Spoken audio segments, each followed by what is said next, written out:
Bueno, les doy la bienvenida a esta unidad número 5.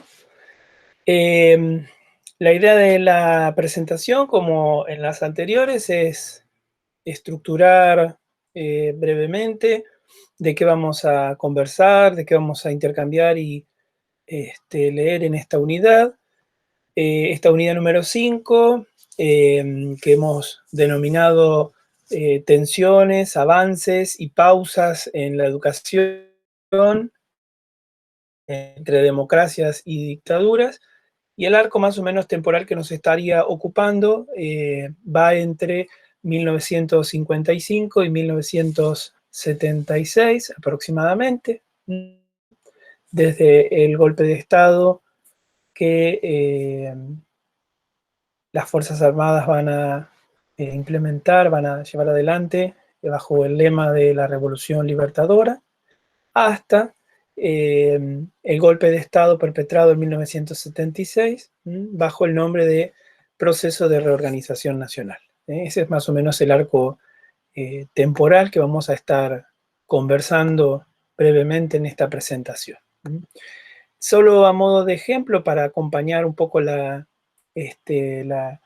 presentación y que no sea tan monótono, voy a compartirles un breve power que tendremos ahí algunas ideas que después queda en la presentación para que ustedes lo miren un poco más pausado, donde más o menos quisiera compartir con ustedes algunos puntos centrales que tiene el programa para esta unidad. Así podemos ir conversando con ustedes y bueno, de qué manera también pueden mirar allí la presentación. Bien, entonces decíamos que esta unidad ocupa ese arco temporal. Bueno, como ya les dije, lo denominamos de esta manera, tensiones, avances y pausas, porque nos parece que es un momento en donde el campo, no solo de la educación, pero en relación al objeto que nos reúne en esta materia, ha tenido esas tensiones, algunos avances y en algunos casos ha quedado como pausado, ¿no? Y esto nos parece que es importante pensarlo en el marco de estas ideas, ¿no? Tenerlas en el marco de las democracias y las dictaduras que fueron caracterizando el proceso histórico. En el caso, bueno, entonces inicial, decíamos que en el 55 se produce un golpe de Estado que se autodenomina la Revolución Libertadora, ¿no? Esta idea de liberar al país del tirano, de esa figura a la cual Perón había sido llevado en términos de las representaciones de sus opositores, etcétera. Ese golpe de Estado lleva como presidente de facto a Lonardi,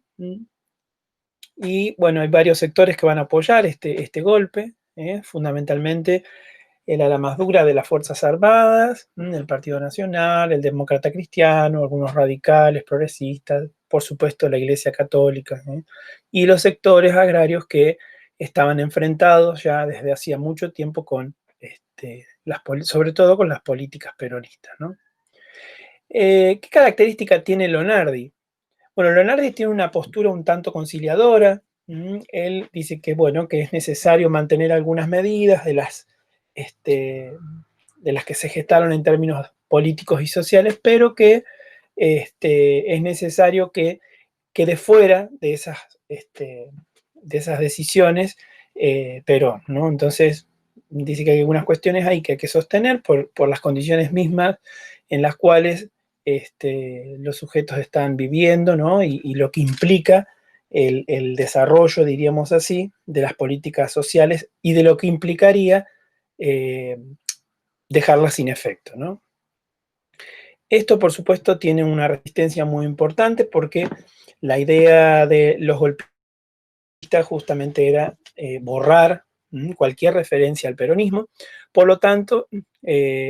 Lonardi va a ser reemplazado por Aramburu, quien inicia un proceso que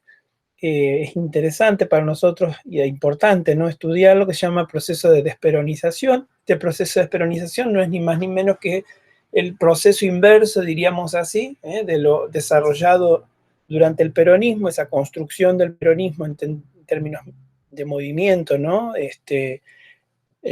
cultural, ingresando a la familia, penetrando de alguna manera en espacios y esferas que antes estaban destinados más a lo privado, etcétera. Bueno, ahora con el proceso de desperonización se intenta volver hacia atrás eso, ¿no? La prohibición del peronismo, de Perón, de los nombres de Perón y de Eva Perón, de cantar la marcha, de hacer cualquier tipo de alusión, digamos, a la ideología peronista, etcétera, ¿no? Este proceso es lo que nosotros denominamos desperonización, que son esas medidas que ustedes tienen puestas ahí en la diapositiva, ¿no? Uno de los, por allí, uno de las cuestiones más interesantes que tenemos para mirar es esta intervención que se hace de la CGT, ¿no? Un bastión fundamental, diríamos así, en la política peronista, ¿no?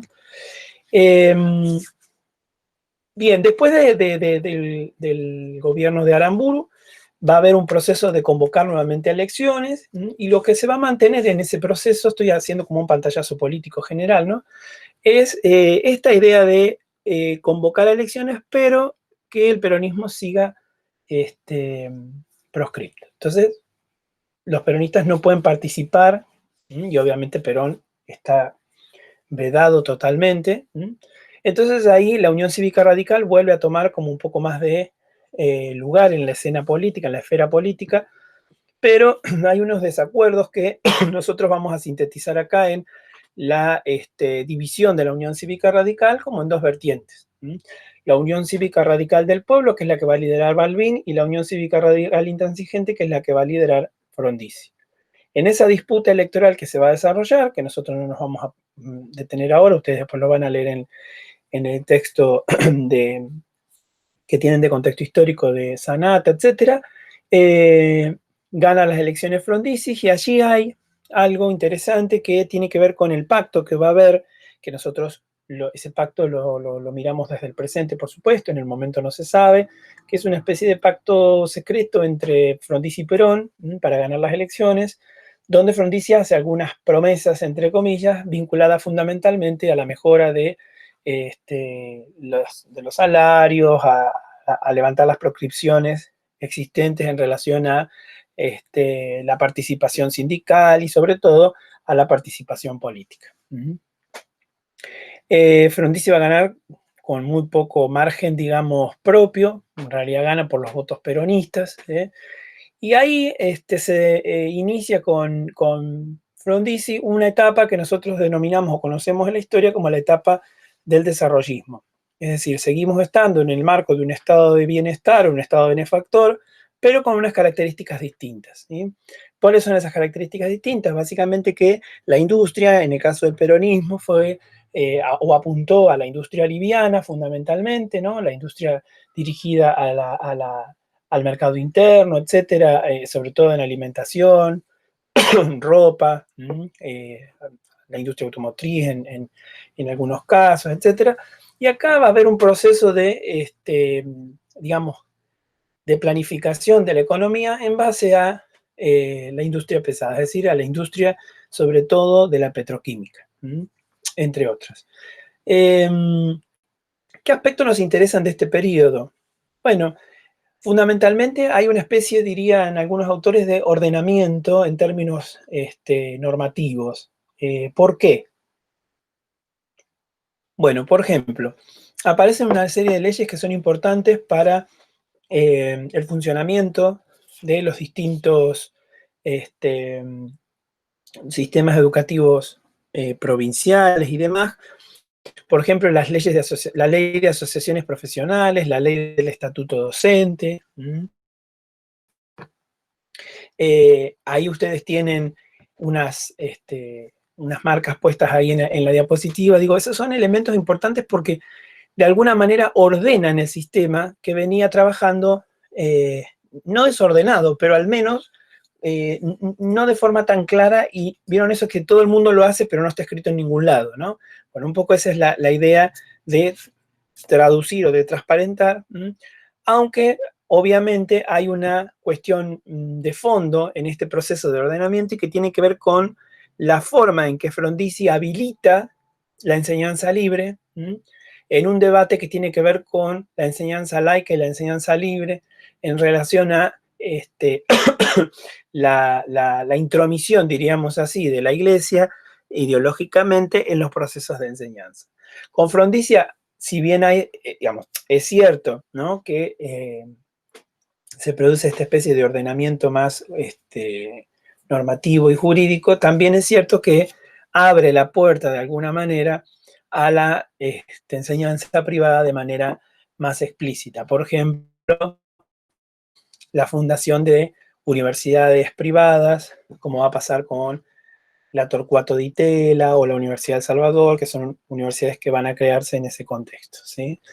Y otro aspecto importante que nos interesa es el proceso de traspaso de escuelas nacionales hacia las provincias. Con Frondizi se inicia este proceso de traspaso, digamos, que va a terminar después finalmente en la década de los 90. Otro aspecto importante es la creación del CONET, donde nosotros vamos a ver ahí cómo se va a ir reformulando de alguna manera todo lo que hemos visto sobre la educación técnica durante el peronismo, y lo que ya viene de antes del peronismo, cómo se va a transformar también posteriormente la universidad obrera en la universidad tecnológica, y de qué forma se va a focalizar, diríamos así, ya no solamente en la formación del trabajador, sino en realidad en la formación de recursos humanos calificados en el marco de este modelo económico desarrollista. El gobierno de Frondizi ahí va a estar marcado por un control importante sobre su gestión, sobre todo porque el contexto, sobre todo nacional e internacional, con la proliferación, diríamos así, de las ideas comunistas y también de las ideas vinculadas a la Revolución Cubana, etcétera, dan cuenta de, digamos así, la posibilidad de la vuelta del peronismo en tanto fuerza política, ¿no? Entonces, hay un control importante que las Fuerzas Armadas van a ejercer sobre la democracia, no solo de Frondizi, sino de todas las de este periodo. Bueno, hay unas imágenes ilustrativas de lo que veníamos diciendo recién de la educación libre y la enseñanza libre y la enseñanza laica.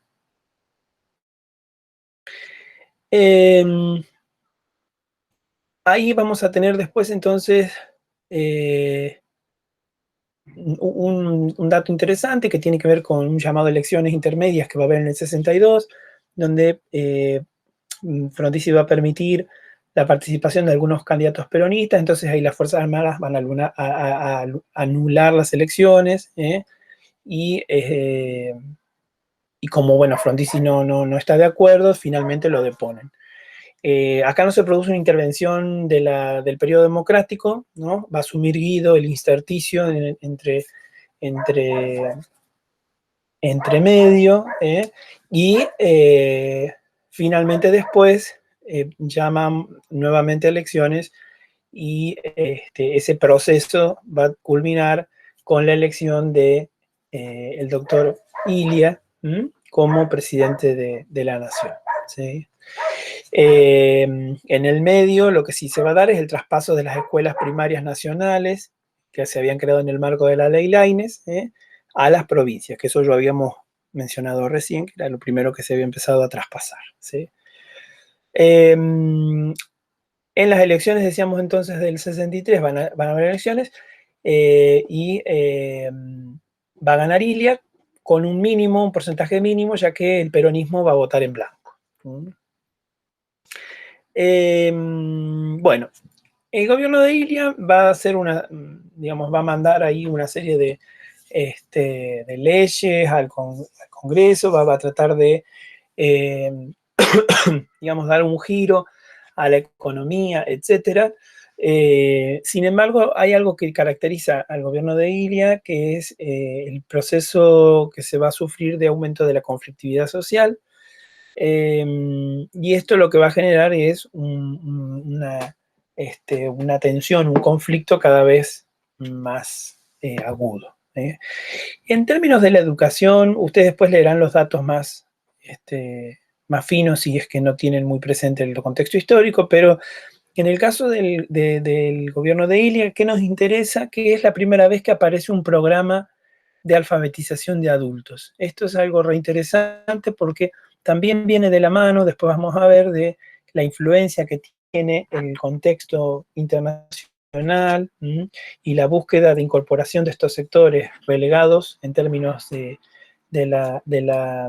sistema educativo, que son los adultos, no solo en Argentina, sino como ustedes van a ver después en el caso de Brasil también por el desarrollo de la propuesta de Paulo Freire.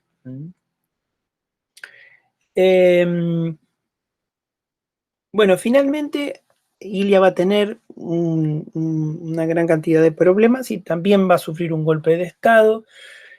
fundamentalmente por el no poder controlar la alta conflictividad social que se está dando y los problemas económicos.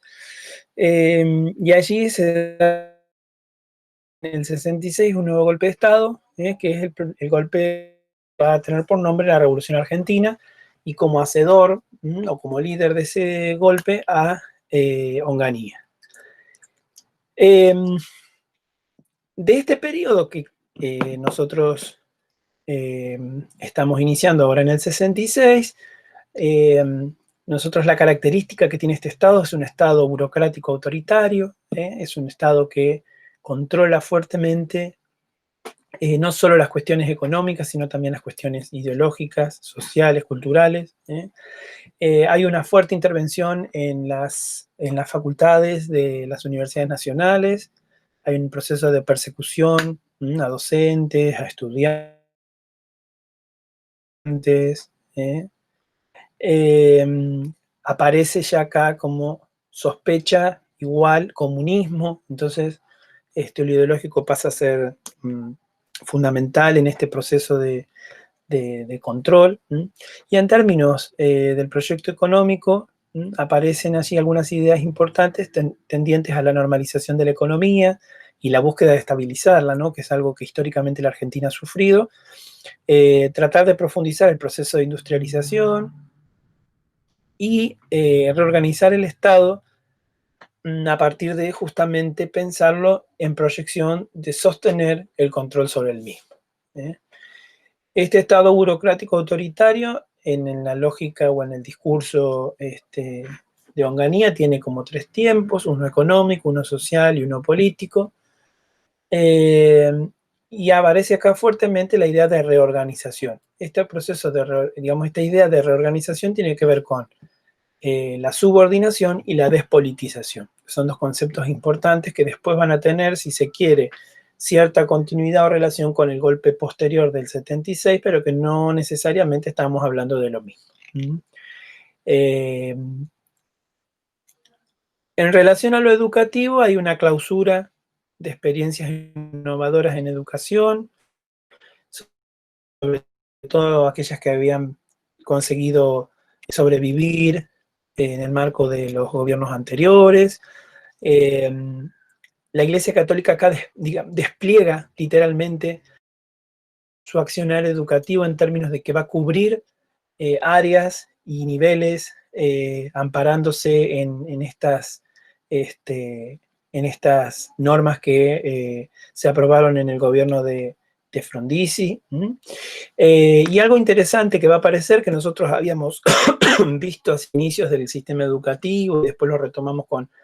otras ideas al inicio del siglo XX, tiene que ver con la formación docente, y es la creación, a partir de una resolución del Ministerio de Cultura y Educación de la Nación, de la creación de los institutos de formación docente. Estos institutos de formación docente lo que van a hacer es reemplazar a las viejas escuelas normales, no viejas porque sean obsoletas, sino viejas en el sentido de la creación, y van a implementar un nuevo plan de estudios, que es el plan de estudio de profesorado de enseñanza elemental. Es decir, hay algo importante que tiene que ver con la suspensión del título, de la emisión del título de magisterio, el maestro normal nacional o la maestra normal nacional, y va a ser reemplazado paulatinamente por el de profesor en enseñanza elemental, que después se va a transformar con el tiempo en profesor en enseñanza primaria. Eso es un dato interesante y muy, muy a tener en cuenta, sobre todo aquellos que vienen trabajando con la categoría de formación docente. Ahí tienen una pista interesante.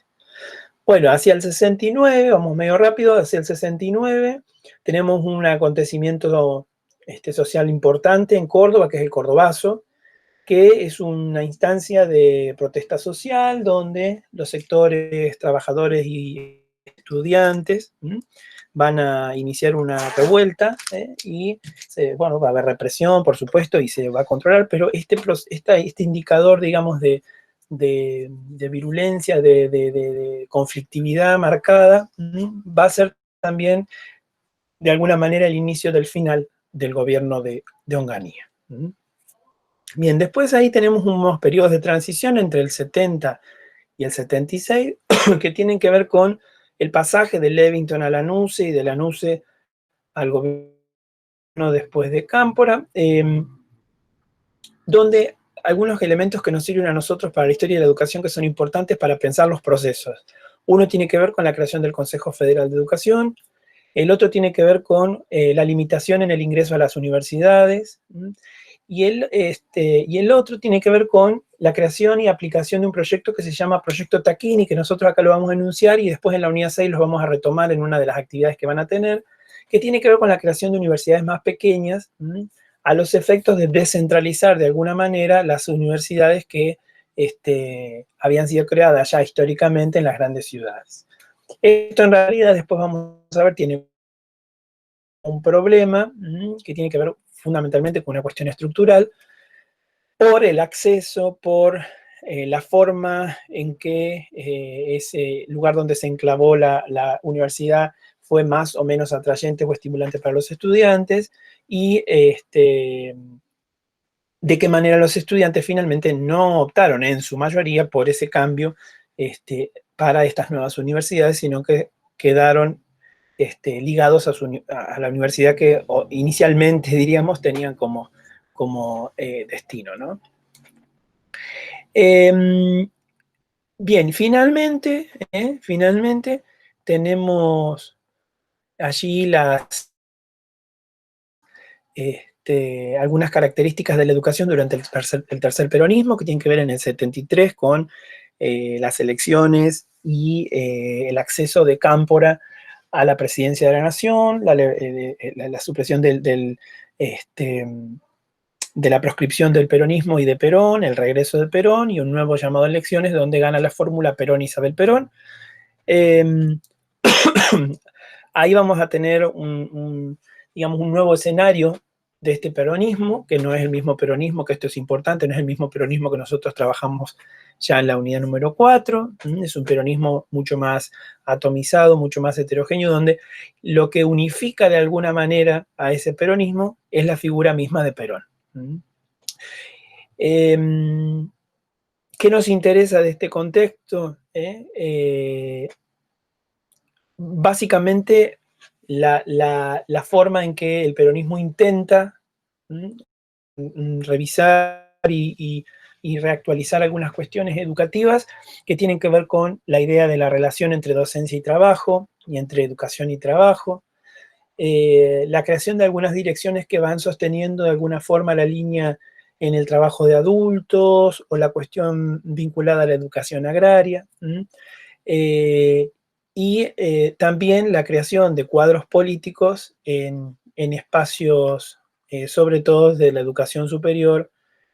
como va a ser la creación del movimiento estudiantil de la Juventud Peronista. Bien, esta unidad la cerraríamos por aquí, y vamos a luego seguramente retomar en nuestros encuentros sincrónicos algunas cuestiones para finalmente encontrarnos en la unidad número 6 y cerrar allí algunas ideas que trascienden, diríamos, el corte de la unidad, pero que vamos a ver que perfectamente vamos a trabajar de manera articulada y trabajando sobre todo las continuidades que vamos a encontrar y de qué manera los procesos van a llegar a algún lugar en algunos casos y en otros cómo se van a diluir en el marco de lo que el contexto histórico va ameritando.